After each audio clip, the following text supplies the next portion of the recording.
Welcome to this short but meaningful orientation on engaging in community development for academic staff of the UST Faculty of Medicine and Surgery. Today, we will explore why community engagement is essential for Thomasian educators and how we can use structured tools and Simbahayan guidelines to design impactful and sustainable programs. By the end of this session, you will be able to differentiate the various types and necessary levels of community engagement required for your courses. Second, you will learn how to use a structured, outcomes-based approach to conceptualize and fully document effective community-responsive programs within your respective departments.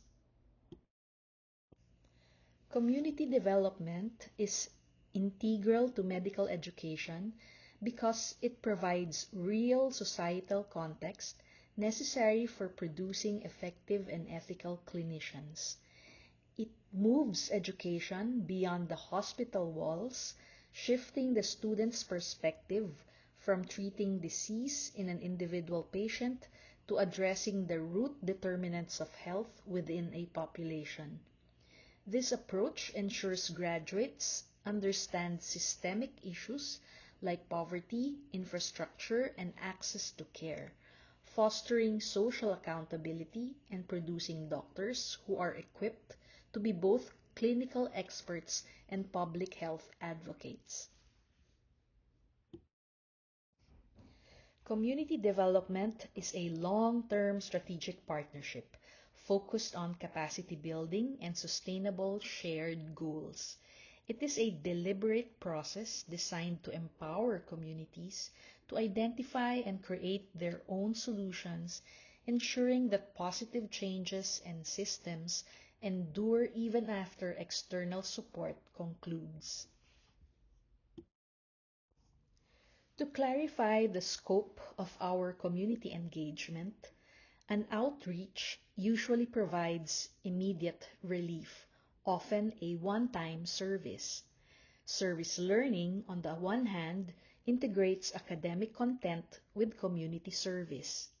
Advocacy is our effort to raise a cause, influence policy, and achieve systemic change. However, community development goes deepest. It is the commitment to a long-term partnership focused on empowerment and sustainability.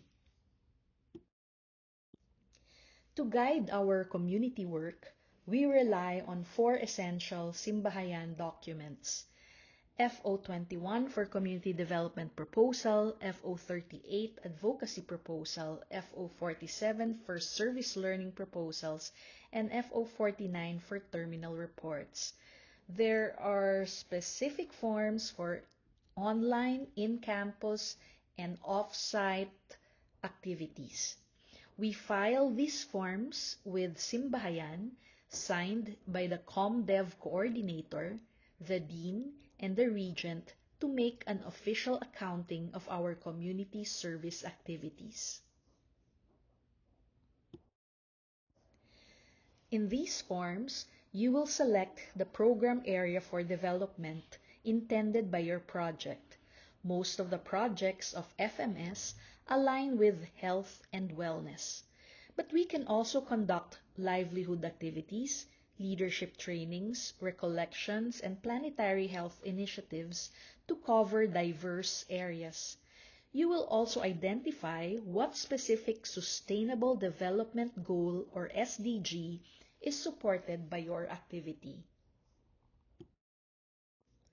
When accomplishing the forms, the first phase is planning, the second is implementation, and a third phase can be added for monitoring and evaluation if this is applicable. Enumerate at least 1 to 2 activities per phase. To access the Community Service Fund, or CSF, please note this crucial requirement. Funding requests are only applicable for partner communities with whom we have a valid and signed memorandum of agreement.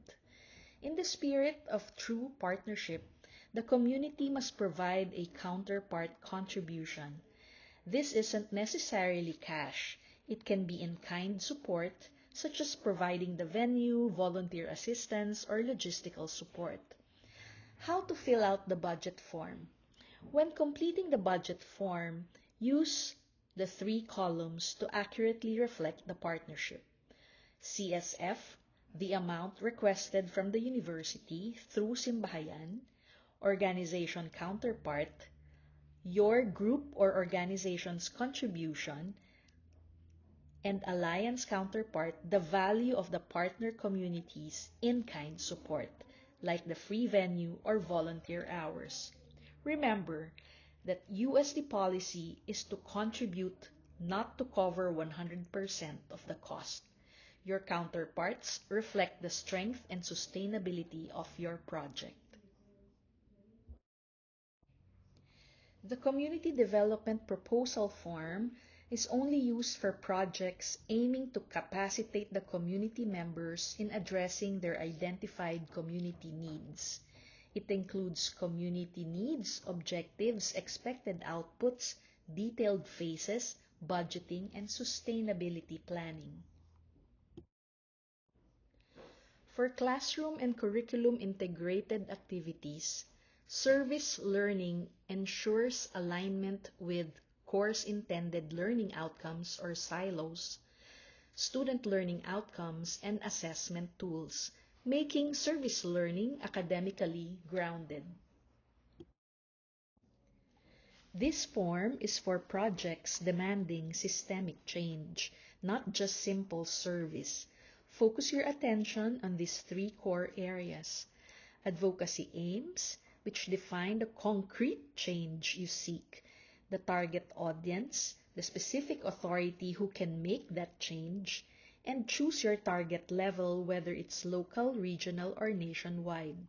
Indicate also specific objectives that must be paired with measurable expected results. Consider sustainability, a detailed long-term action plan that ensures the community owns and manages the advocacy, guaranteeing that change endures after your project concludes. When the projects have been completed, terminal report is where we document what actually happened, the results, reflections, community impact, and recommendations. This closes the loop in project development. As faculty, we play 4 key roles: assessing needs, co-designing with communities, mentoring students, and evaluating outcomes. Needs assessment may involve interviews, barangay data, organizational data, focus group discussions, and working with local leaders. This ensures that our projects respond to real, not assumed needs. The faculty collaborate with community partners, ensuring objectives are achievable, culturally appropriate, and aligned with educational standards. Our students need guidance in planning, writing proposals, designing safety protocols, and ensuring the quality of their academic outputs. The faculty is responsible for oversight in project development. Evaluation is essential. We assess student learning, community benefit, and overall project effectiveness, using both qualitative and quantitative tools. This simple 5-step framework helps faculty initiate and guide community projects, identify needs, co-create objectives, co-design phases, align logistics, and evaluate outcomes.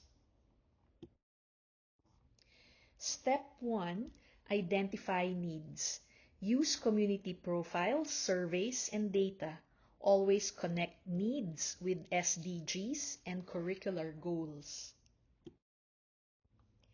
Step 2. Co-create objectives.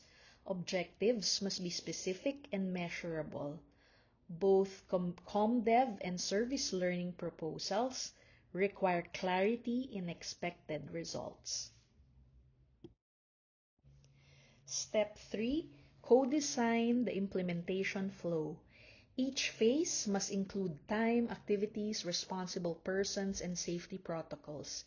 Clear structure prevents delays and ensures accountability. Step 4. Formulate the budget and logistics.